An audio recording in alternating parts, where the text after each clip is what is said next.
diminishing ovarian reserve, which basically means that the quality and quantity of your eggs are decreasing. So which is really scary.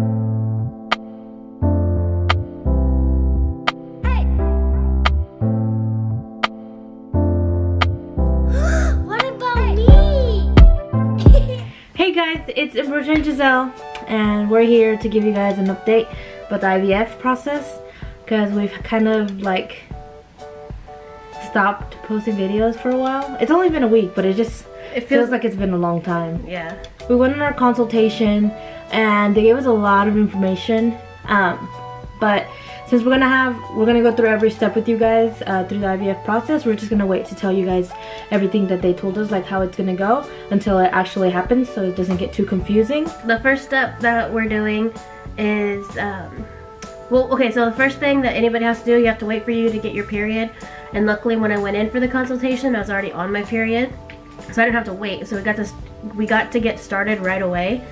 And then once you do get your period, you go and get blood tests to check your estradiol and your progesterone levels, and then they start you on birth control.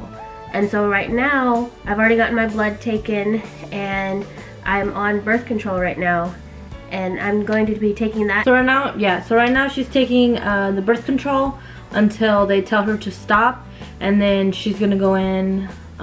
She's gonna have an appointment for what? It's called a suppression appointment. I'm not completely sure what's gonna take place in that appointment, but once we go to it and the whole, like after the appointment, then we'll do another update and tell you guys like what happened and what they did and what information they gave us, and then our next step. Yeah. So it was kind of like weird how she was, she still has to take her prenatals, but she's also on birth control, which was really weird since like they counteract with each other. Since like you're trying to get pregnant and then you're also trying to not get pregnant, like with the birth control. So so the birth control is, if there's noise in the background, it's the cats, because they just love being around us all the time.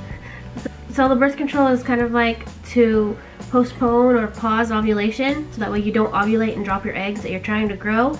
And it's also to help prevent any cysts from growing in your uterus and in your fallopian tubes and your whole reproductive area. And then after you're done taking the birth control, that's when they do the appointment and make sure that the birth control has done its job. From previous videos, we told you guys that she got her period way before we thought she was gonna get it, like this time, right? So then you did the IUI? Yeah. Right? So the IUI was negative, and then she got her period again. That's when we went in for the consultation. Yeah, that's when we went for the consultation. And then she started taking birth control, and it hadn't even been, oh my god, the cat, sorry. How you're scratching my back, Monday? She really likes lovin's. So it hadn't even been a month, it had been 2 weeks, because after the consultation that night, they told her that she needed to start taking birth control, and then she started taking birth control, and like 2 weeks after that, she got her period again, remember? Yeah. I got my period. So it was like way before she was supposed to get it, and so we were like kind of concerned and like, why is this happening?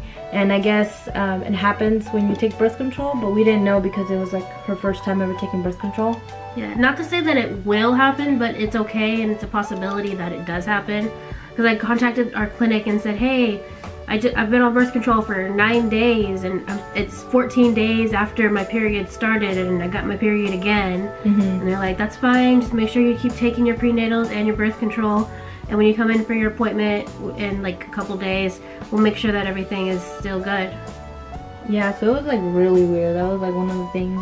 Like, it was really concerning because like, is she okay? Like, and another thing that the clinic called us back and they told us that your H. So my FSH level was a little bit higher than they wanted, so they recommended us to do a genetic screening on me to make sure that it's not some kind of genetic disorder, because with a high FSH level, I guess the main concern is diminishing ovarian reserve, which basically means that the quality and quantity of your eggs are decreasing.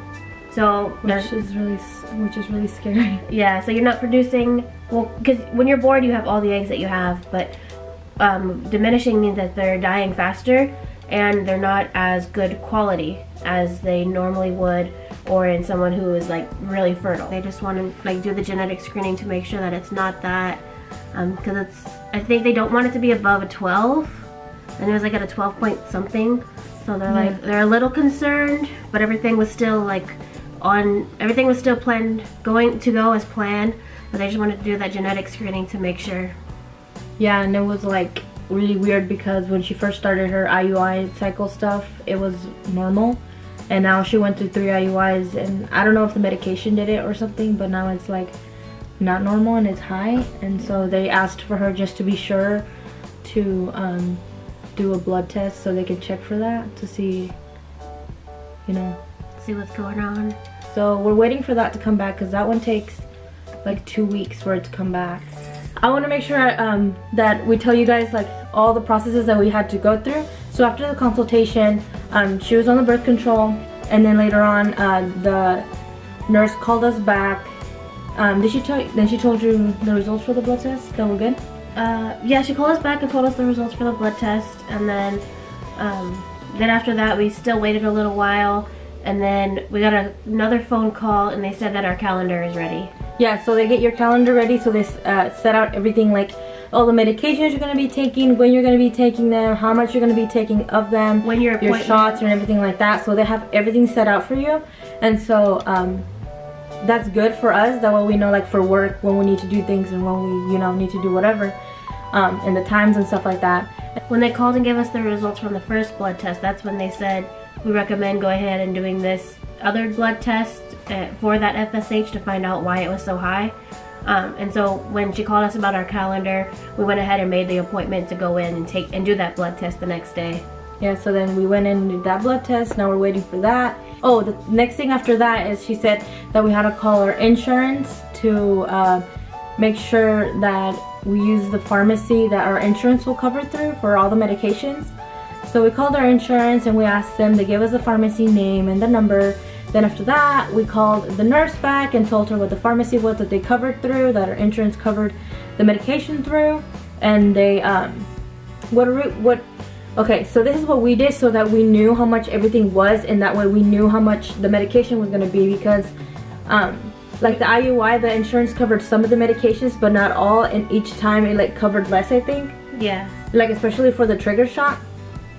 So we wanted to make sure how much it was going to be, because I know for IVF it's very expensive, and like we have insurance, but with the medication is kind of different on what they cover.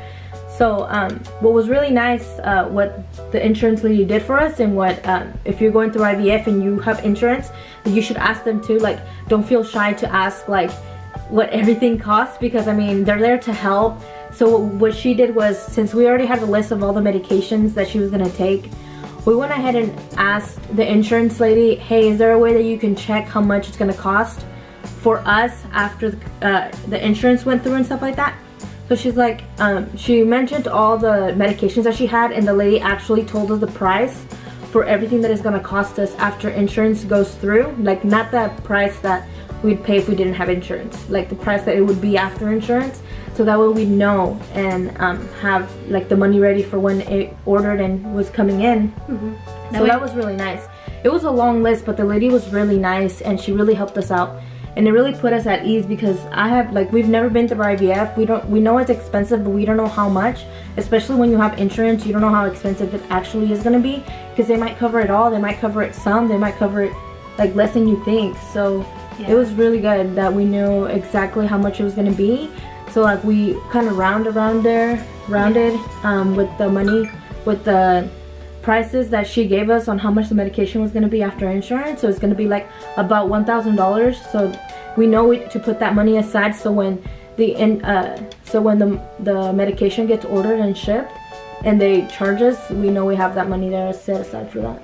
Yeah, because I know for us, like we worry, not worry, but we don't like being blindsided. Like we think that the medicine's gonna cost $100 and it ends up costing $1,000. Like, that's a big difference. So we wanted to know, at least to get an estimate. Like, I was kind of expecting the insurance lady to be like, oh, you'll pay around $300 for this medicine, or $50 for this medicine, but she gave us a pretty close exact. So like, one of them was like $367.23.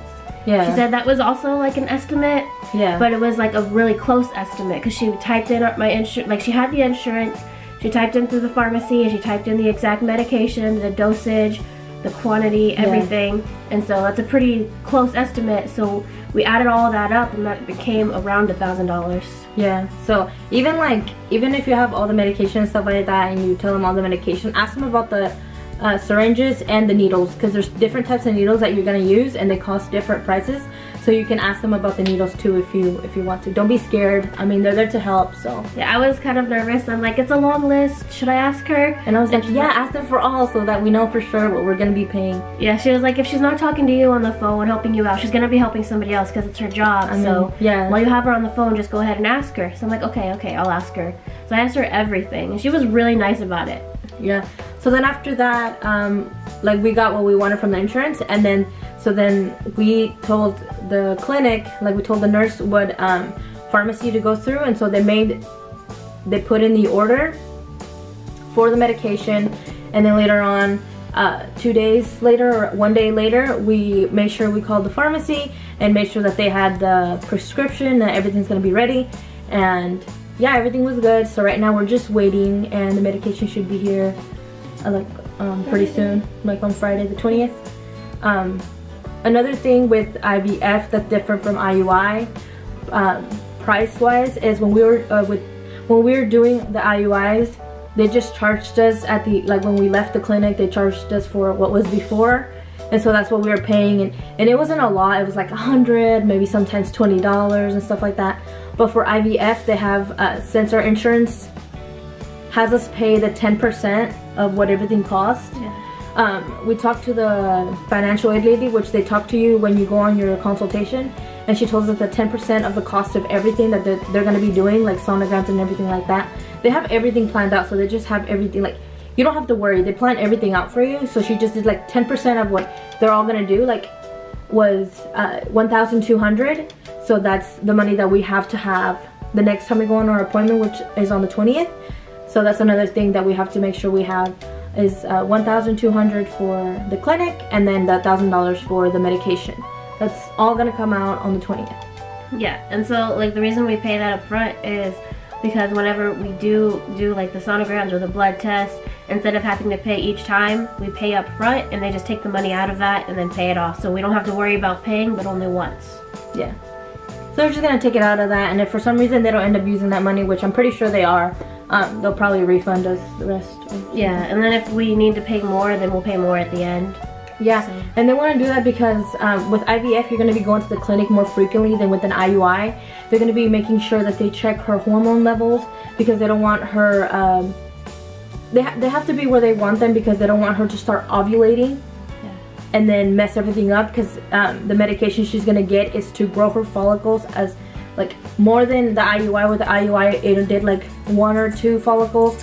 Well, with IVF, it's going to be a lot at a time on both sides. And so they don't want her hormones to just, like, you know, go out of whack, and then she starts dropping her eggs, and then they start dying off, because that's not what they're supposed to do. They're supposed to be waiting there until it's time for the retrieval. So she's going to be going into the clinic a lot of times so they can check up on her hormones and make sure that she's doing good and that she's not going to start ovulating. So they're going to be taking blood tests, they're going to be doing ultrasounds, they're going to be doing a whole lot of stuff each time that I go in. And the good thing, like we already said, is the calendar has it all planned out. So we know when we're going to be going in. Like, we'll go in for an ultrasound one day, and on one of the days that we're assigned, but they said just be available later on that day, because we'll let you know if you need to come in the next day or 2 days later. But for the most part, they're all planned out within a couple of days. If you're going through IVF, that's probably going to be what you're going to be going through. With the like, if you have insurance, you're going to be having to ask your insurance what pharmacy they cover, ordering your medication, getting your medication prescription in, so that way it's ordered in time for you when it's time for you to take your your shots and stuff like that. And then if you need to take any extra blood tests and stuff like that, you're gonna have to do that. And be on birth control and prenatals at the same time. So that is what we're doing right now, and we are waiting for our next steps. And when those days come, we will let you guys know, and we'll keep you guys updated. So I hope this made sense to you guys. I hope it wasn't too confusing. If you are confused and you have any questions about anything we said, just go ahead and drop a comment down below, and we'll answer to the best.